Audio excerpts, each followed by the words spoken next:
and welcome to another episode of the Studio 78 podcast.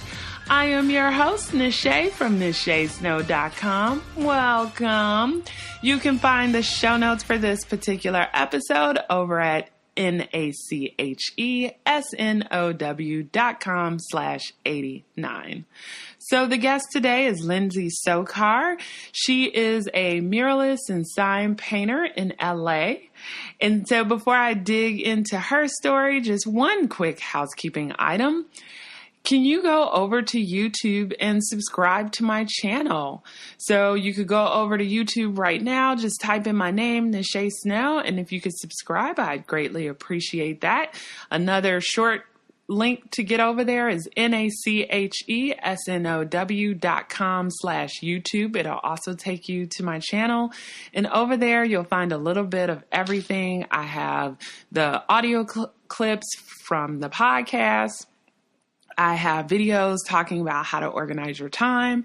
And then you guys know I just like to make stuff. So I have some maker videos over there of me just doing all kind of stuff like journaling, wood burning, you name it. And actually I have some more videos I need to edit to post. So more coming soon.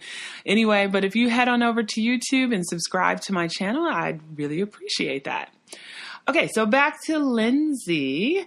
So I really, what I want you guys to get out of this is like, if you have a true passion for something, like go after it. And you might be just really surprised at the results. And in this case, Lindsay, and you can tell as she's telling her story, like, loves painting. Like, I feel like if you see her at any point, she'll probably have a little bit of paint on her because she's always painting and it's just a passion of hers.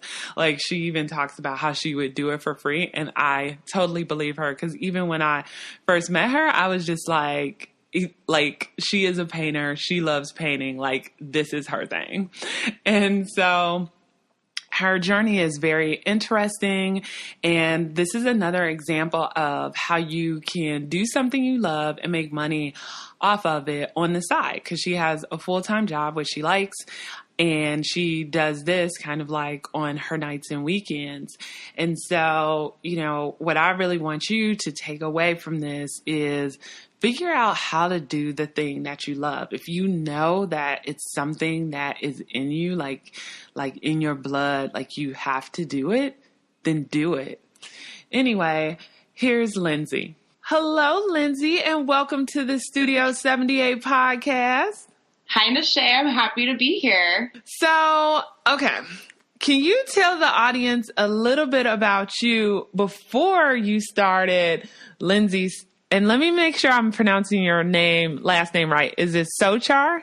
You can say Sokar. Sokar. Yeah, there's really no right or wrong way. But I started painting many years ago. I've actually been painting my whole life. I grew up with two artists, which I recommend. It's an excellent upbringing. A little untraditional, but it definitely turned me into a creative person. So I'm thankful for that. So I grew up making artwork and living with creative people that also made a living being creative. So that was extremely inspiring.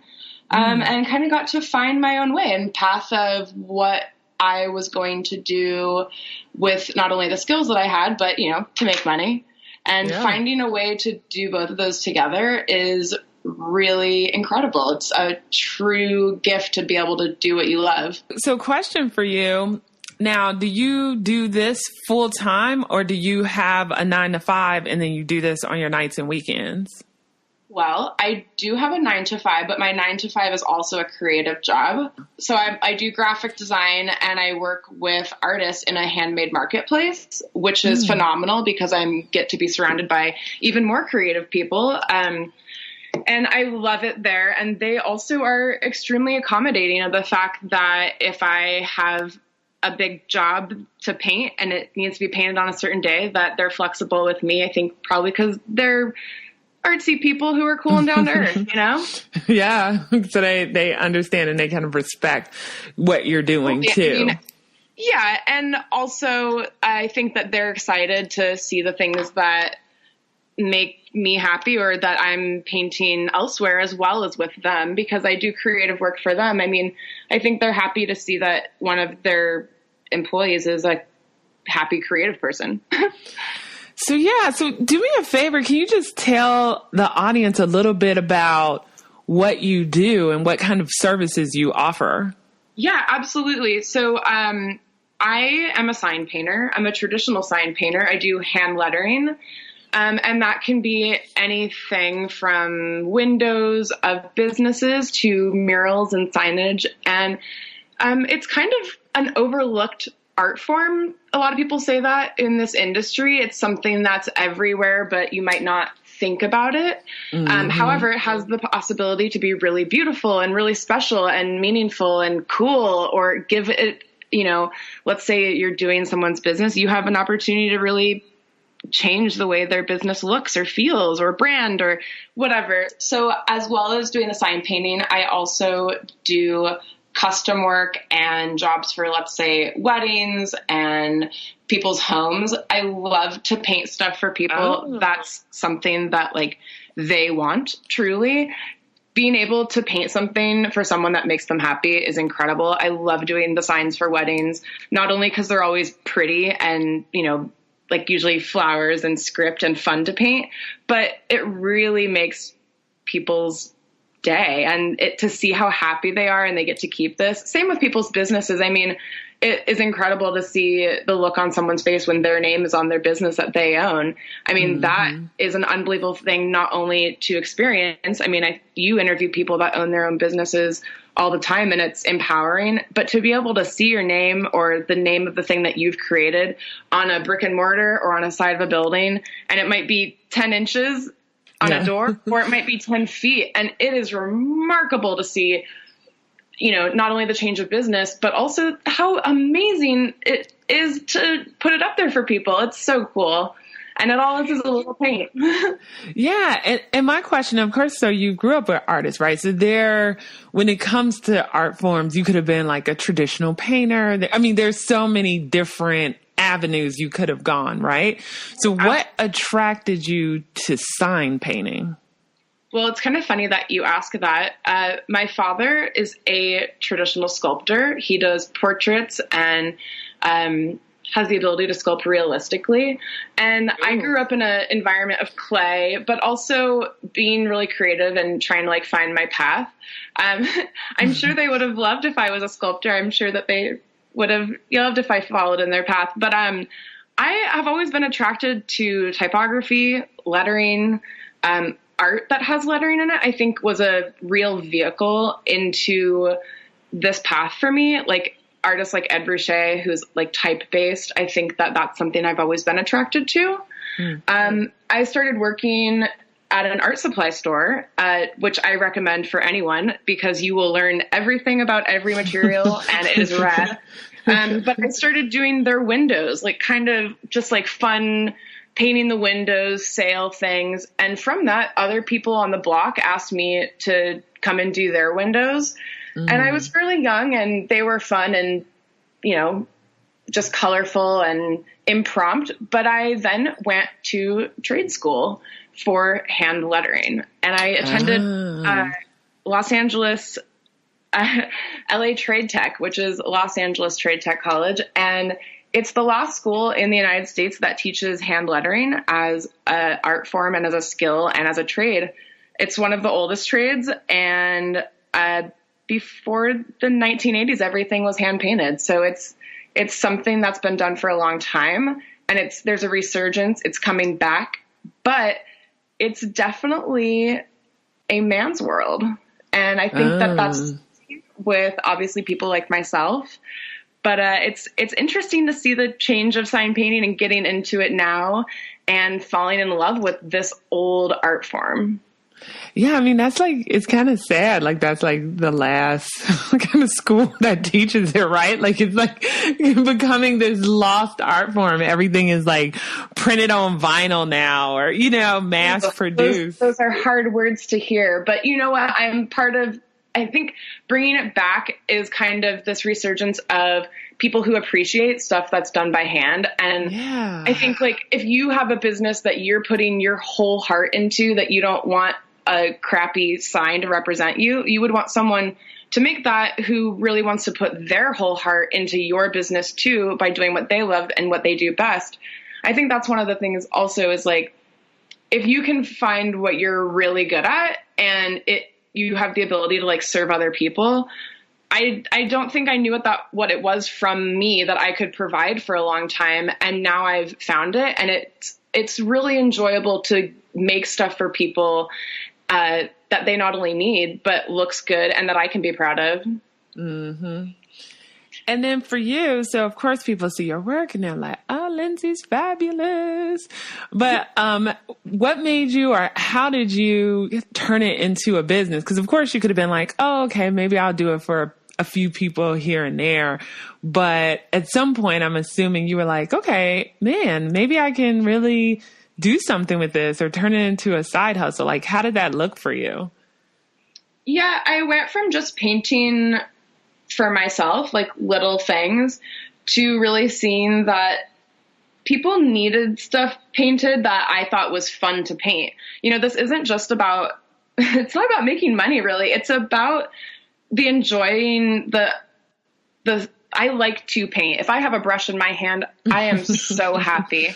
And I don't care really if it's inside my studio and I'm painting on a canvas, or if I'm outside and I'm painting on a wall. I mean, I would prefer it's fun and colorful and something creative. Absolutely. I've turned down boring jobs of logos 100%.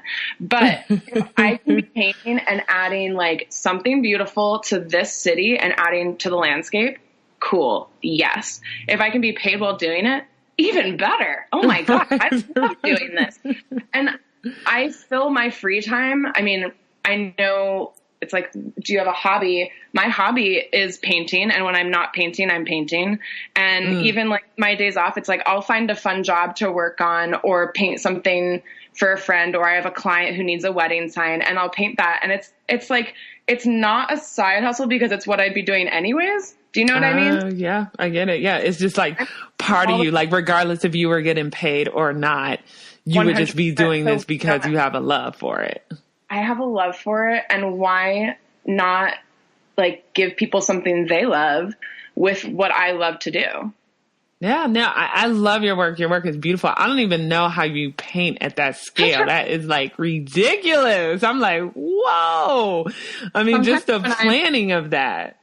Oh yeah. It's definitely planning and prep work. And there's a little math, and you got to be a little fearless sometimes. Definitely fearless even for small projects. You know, to paint a straight line, you got to be patient and kind of ready to take on a project. But I'm happy to see those big things that I do, and I definitely, it gives me a level of confidence on other levels of my life that like I can see something 40 feet up that I painted, and I can be like, oh, I can handle this tomorrow, or whatever is next in my life, or, you know, like a date or whatnot. It's like, I can do it because I painted this giant thing. Like, I am powerful. Even though I might be small, I am mighty. You're right. And then how do you balance it all? Like, so you have a 9-to-5, but I know that these paintings, especially the large ones, can take a little while to create. And then plus you're like just painting on your own. So like, how do you balance it all without burning out? Because I do love to paint. I have my studio at home. I have my studio where I can come home and do what I love and paint at night. I really try to make time and keep a schedule of spending most nights of the week painting or reading and working pretty much with myself and like for myself. I think I can spend a lot of time by myself, either in my own thoughts, listening to podcasts, painting, and listening to music. And I fill all that time, you know, being creative in one way or another. I think if you don't give yourself time to work on this, obviously it will never be done. So it's definitely allocating hours a day to it. Yeah. I have to force myself to come into the studio. Otherwise, if the door is closed, it's like it doesn't exist there. I'll never go in, Right. It's just part of your routine. Yeah, it's a routine, but it's you couldn't force me not to paint. It's like, I have to do it. I would be bored, I think, otherwise. And, probably there are some unhealthy aspects of that. I know that I spend a lot of time in my studio, and there's things where it's a social engagement, and I'm like, I'm going to paint. And probably spending too much time in front of a canvas is a bad thing. But I'm also really happy with the things that I've produced, and they're colorful and uplifting and sometimes like whimsical. And there's a lot of joy in this room that I provide for myself. So question for you, because I know there's like some other artists out there. So I'm going to ask a few artist related questions. As far as like your studio, do you like rent space, or the place that you live at now? Have you like sectioned out a part of it in order to like make room for your art? Oh, 100%. You have to have your workspace. If you have a makeshift workspace and you have to clear off your dining room table every time you have to make something, it's never going to happen. I have a whole room that when you want to make something, it's set up, it's ready. It's a studio. It's a full-fledged work studio. You have to have the tools and the space in order to, make these dreams or pieces of art come true. If you don't set the time or place up, it's impossible nearly.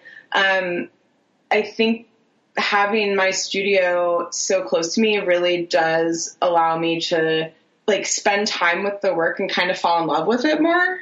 And do you rent your studio, or do you just have like a section of your house that's dedicated to like only art? Well, I have my studio in my home, but it's in the home. Oh, okay. Okay. Yeah. Yeah. And I do have a shop where I can cut wood and build things as well, which is fantastic. But primarily I work in my studio, and there's paint out all the time, brushes set up at the ready, and it's a place to come and work, but also a place to have a lot of fun. This room is probably the most colorful room in the house, and when my friends come over, they want to hang out in here and make something, which is cool because I can inspire them and help them be creative too. Yeah. And then what are like some of your favorite like supplies? Like what are your go-to when it comes to like doing these different signs? Well, I use One Shot, which is an enamel, traditional for sign painting. It's messy and it smells, and you have to use paint thinner. And it's definitely, there's a curve to learning it, but it's beautiful and dries shiny and perfect. You definitely have to be patient. Oil paint is a patient man's game, and that is not something that I had before. I like to work fast and loose, and I'm messy as hell. I will have to admit it. I drip more than any other sign painter I've ever seen, and I'm embarrassed to tell you that. And it's not necessarily on the wall. It's on me. I'm messy. My hands are messy. There's paint in my hair. And that's something that before I went to trade school, I think I was even messier, and something that I had to refine in the trade school practice is patience. And a lot of that is like painting the same thing over and over again, but it's applied so much to my painting now and my work now and how I live my life now. And I am much more of a patient person because of this oil paint. It takes a long time to dry. You have to move slowly. You have to have a steady hand to do all of these things. So oil paint's one of them. That was a little bit of a tangent material wise. I do paint with acrylic. Acrylic's super fun. It dries fast and I can work quickly in it. It comes in every color. It's amazing. I love all sorts of paint I can get my hand on. My studio is probably half paint storage. It's hilarious. Other than that, I mean, I like to always have a notebook with me, always a pen and paper, write something down that you thought was hilarious or do a doodle. I think it's really important to kind of have a way to keep your thoughts. I think that that's a great material to like utilize as an asset that you can produce these amazing ideas or the thoughts that you can like write them down, take advantage of it. And that's a great material to have with you all the time. Love it. And then, for the people out there who are like, oh my goodness, I want to do this. I want to be do wedding signs and chalkboard signs and painted signs. Totally. What? You just do it, right? Start doing it because the practice makes perfect. And I know that that's kind of, we've all heard that and it might mean nothing, but when I did go to trade school, this repetitive action of like painting a straight line over and over again, I wanted to rip my hair out. I thought, what a waste of time. But every day when I pick up a brush and I can paint a straight line, I think about it. I think about it immediately and I go, thank God I did all those exercises. And that can be for anything. But I think if I want to start lettering, I would maybe watch some YouTube videos, take a workshop. There's probably someone local. Yeah. I think probably making stuff for yourself is probably a great starting point too, is what makes you happy, what inspires you, not only to look at, but like, what's the wording? Is it for you? Is it a fun quote or is it for somebody else? So, and then I love your style too, because it's kind of like, to me, like a throwback to old, right? Like, it's like a little bit of, it's like modern vintage a little bit. Like, how would you describe your style? Because I feel like it's modern, but it's like, it has like some vintage aspects to it too, which makes it really cool. Absolutely vintage inspired. I think a lot of the old lettering and designs on like the fruit crates or even old billboards, so beautiful. Not to mention that it was like all hand painted and designed by hand. Then it was no computer work. So you have to remember that when you look at those Art Deco beautiful designs and craftsman like renderings, that like all of that is pre-computer and done by hand. And I think if you have the ability to like render or draw that way or paint that way, it's incredible. So I do have a vintage inspired, but there's definitely a modern side. I love color. All of my stuff is really fun and colorful. I look at like my collection of work together too, and I'm excited and just like happy when I see it. And I think part of that is like yellow, pink, blue. I freaking love it. I can't get enough of it. But I collect old things. I collect old signs. I am inspired by, I have a lot of old books, old art books, vintage art books, and God, I love opening those pages. And then I think another people struggle with too, and I'm just curious how you were like able to work it out, is with pricing, right? Because like your work, some of it is like huge, like side of the building. Some of it is small and circular. Some of it is like, chalkboard lettering for weddings. Sure. I mean, different types of signs. So I think sometimes people get overwhelmed, like, well, how much do I charge? Where do I begin? Like, how did you work all of that out? So I think of it more as how much time is this going to take me? Or like, what is the value of this product at the end? So I price my work based off of like the energy that I have to put into it. If it's a 1 foot sign that I get to paint in my studio, in my pajamas, then that is great. I can listen to my music and it's going to be small and easy and fun for me to paint. Now, if it's a 20 foot sign outside that I have to bring my scaffolding and set up and obviously spend a lot more time painting, and that's a bigger job, but I'm pricing it based off of hourly work. And I think that if once you start doing more work and you become more versed, more skilled, more in demand, all of these things, obviously your hourly rate goes up. Once you also kind of figure out the kinks, and maybe when you're working $20 an hour, you can make some mistakes and that's okay. But when you're making $50 or $100 an hour, you've already made those mistakes before and there's no room for them. And also your client doesn't have to pay you for them. So that's why you cost more. Right. Right. You can hire a $20 an hour sign painter for the front of your windows, but it might take 12 hours because they're really slow. They're new. They suck. They spilled the paint. They have to clean it up. They have to go do other stuff. Blah, blah, blah, blah, blah. Hire the $100 sign painter. She'll be in and out in 1 hour and it'll be perfect. Yes. Right. And then, also I think like sometimes what people struggle with is that fear that people won't like what they create. Like, how are you able to get over that? You know, because people, you know, you think you have like this amazing design and that they've, you know, signed off on it and they're going to love it. And then, you know, I'm not sure if this has happened, but you do something and then somebody's like, oh, you know what? I don't like that. You know, I think sometimes people have that fear of getting started because of the fear of rejection or people not liking like the finished product. Like, how have you been able to work past that?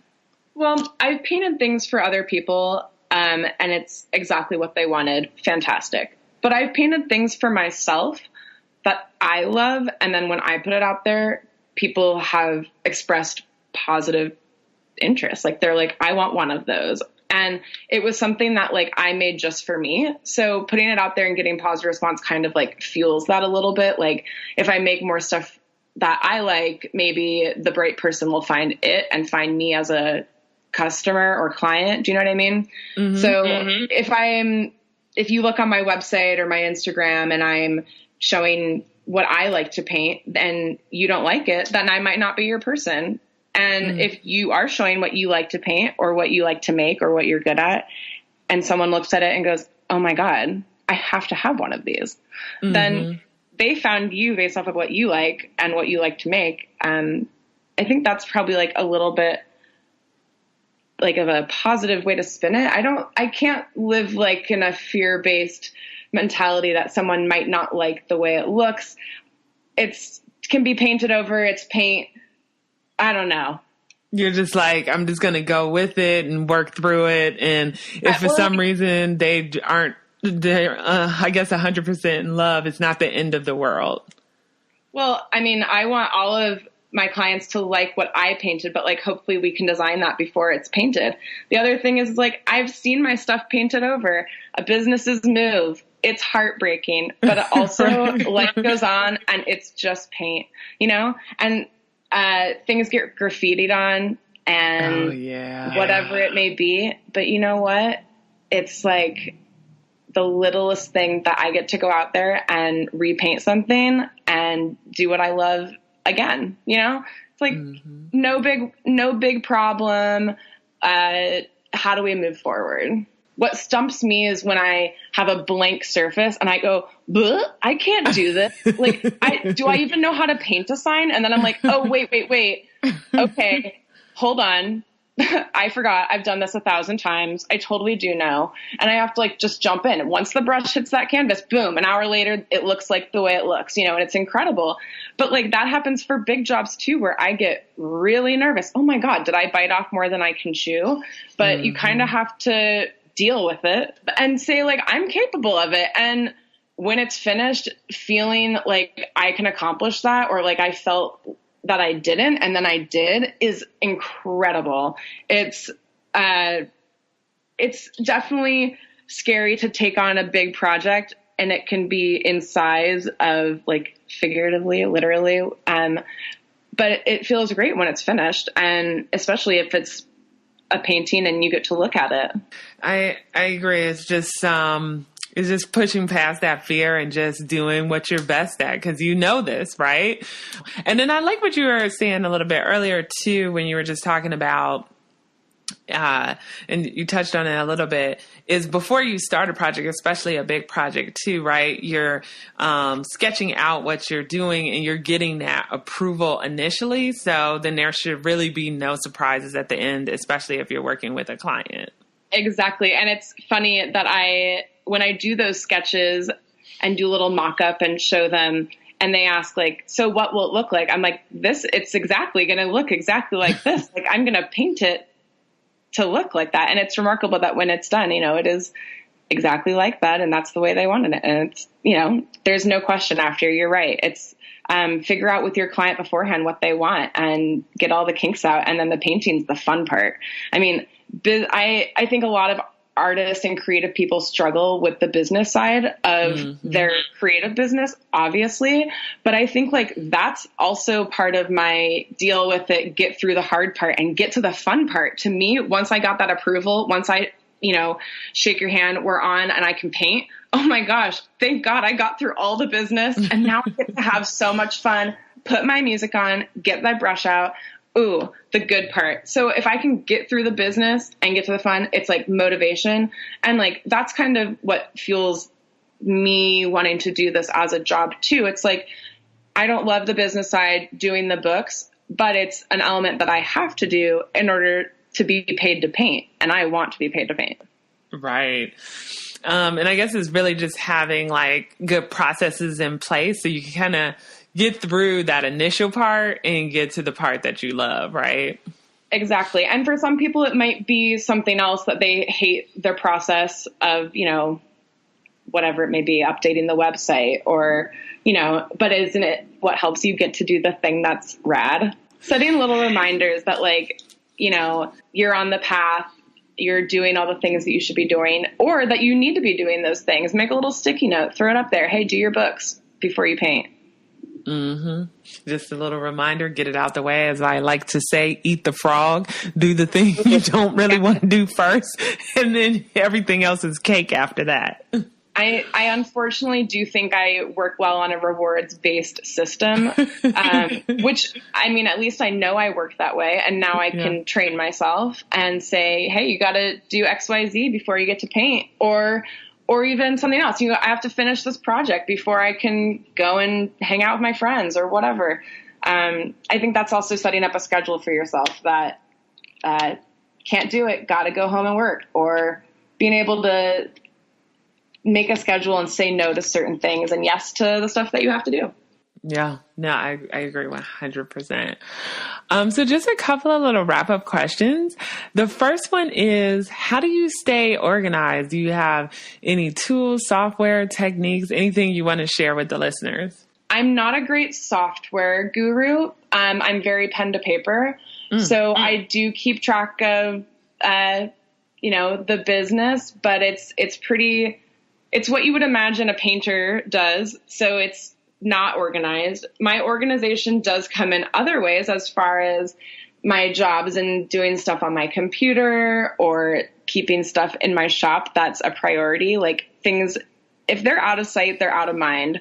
So I keep jobs out. I keep a list of jobs out that need to be done, need to be, you know, worked on. Once something gets tucked away or a project is put away, like if you have a project that you want to finish, it has to be out. So I was going to ask, do you have a hobby? But I know you already said like painting is your hobby, but do you have another hobby or is painting the hobby? I really spend most of my time painting. My other hobby is like maybe watching baseball, but sometimes I watch baseball while I paint. So I don't think that, I guess that's like my hobbies colliding. Maybe that's good. That's an answer. That is good. It is. Yeah. And then would you say, I mean, because of course you do all types of painting, but is your, like, okay, so you get paid to do, for the most part, right? Like the sign painting, but is your hobby doing maybe more traditional painting instead? Like, is it like a specific type of painting that you do for fun? Yes, I would say that. So, I do paint signs and artwork for other people that ends up leaving my studio. But I also paint these geometric, abstract, technical paintings that are all based off of pattern and textile and collages. These are for me. I have so much fun painting them, and people enjoy them too. You know, they've made their way across the country as well, but that's something that I paint for me. It takes a long time to produce them, and I think about them heavily, and that's something that is like private for me. Yeah, I mean, and I love it because I'm looking at your website now in the textile section, right? Is that like the types of painting you're talking about? And I can totally see that on scarves and, you know, fabric to make dresses and, I mean, and just art on the wall too. But I mean, I feel like the pattern really lends itself to fabric. Yeah, a lot of them are based off of fabric or tile. Some of them are portraits of people in the most untraditional way you could use the word portrait. They are like memory associated of a place, patterns that, kind of live together and mean something in a abstract way, if you can think out of the box and a little bit conceptually. But yeah, and then just please let the listeners know where they can find you, your social media handle, your website, all the good stuff. Yeah, absolutely. If you want to see what I paint every day, you can follow me on Instagram. It's just my name, Lindsay Sokar. And you can also go to my website, also my name, Lindsay Sokar. But Instagram is definitely more exciting. You get to see all the little up close details and the sneaky behind the scenes of, the painter's life. And it's fun and colorful. So if you like color, I recommend it. I definitely noticed that all the things that I follow on Instagram are bright and happy. Right. And then just one quick question, because I know you're in the Los Angeles area. So if any businesses are listening and they're like, I need something, definitely reach out to Lindsay. But do you ever travel? Does someone from another state ever say hey, Lindsay, I need you to come to Arizona and paint a sign? Absolutely. Have Brush Will Travel is one of the sign painters, great go-to mottos. For the right job, absolutely would do it. But also small things are shippable. Send it, across the country. I've sent things to my friends for weddings or even for their businesses just to surprise them. And it is so fun. So yeah, if you want something cool and colorful painted, or if you've been thinking of that thing that you can't quite execute, I would love to help you. That is so fun for me. Making people's vision of this thing that they want come to life. And, I can provide that as a service. It's rad. Perfect. Well, thank you, Lindsay, for coming on to the podcast. Thank you so much. This was so much fun. Well, folks, I hope you guys enjoyed that episode. Just a couple of takeaways. The first one is the notebook. She talks about it's important to have a notebook to keep your thoughts. And I really do believe that even if you're not a journaler, it's still good to have one of those little tiny notebooks in your bag. So or on your desk maybe. So if something kind of pops up, you can just have this little book of thoughts, right? And then you can go back to it and see kind of where your mind was and how you were kind of brainstorming a possible idea. And then if it makes sense, you could go back and execute that idea. But it's just really good because sometimes, you'll forget kind of what you were thinking in a moment. Man, I had a good idea yesterday, but I can't remember what it is. But if you just jot it down really quick, it's super powerful. If I'm in a car, I'll use the audio recording app on my phone instead and just talk to myself about whatever idea has popped in my head. But I do go back to some of those things and then I end up implementing it. It could be a worksheet idea and then months later I'll actually do the worksheet. So I really liked that tip that she gave. And then also, I thought that it was very interesting. So we talked about how a sign painter, doing this hand lettering is kind of this overlooked art form. So someone could easily be oh, I'm not going to do it. There's no money in this. So why even bother? But I like that her attitude is this is a beautiful art form. It shouldn't be forgotten. And I'm going to revive this and do it. Right. Because she could have easily been no, I'm going to go with what's popular. Right. And instead she's going with the things she loves and she's able to work with several local businesses, hand painting their signs, and they're really beautiful signs. So definitely go to the show notes. I have a link to her Instagram account so you could check out all of the signs that she's done. But I like that she kind of went with her heart instead of going with whatever trend was going on at the time. But anyway, I hope you all enjoyed this episode. If you did, on Instagram or Facebook where I post the, images of the episode, please comment and tag us in your comment and let us know kind of what you thought, if you felt this was useful and, what kind of tips you got out of this episode. And then also, if you haven't already, please go to your podcast app on your phone and rate the podcast 5 stars. It really helps people find the show. I really appreciate it. And then last but not least, if you haven't signed up for my course, How to Organize Your Life in Order to Make Time for Your Passion, learn more about it on thelifecleanse.co. And that is thelifecleanse.co, because the class officially starts in August and I'd really like to have you in it. Anyway, I hope you guys have a beautiful week. We're winding down on this season. It's so crazy. So I'll be taking a summer break soon. But I've got a couple more episodes for you all. All right. Take care. Bye.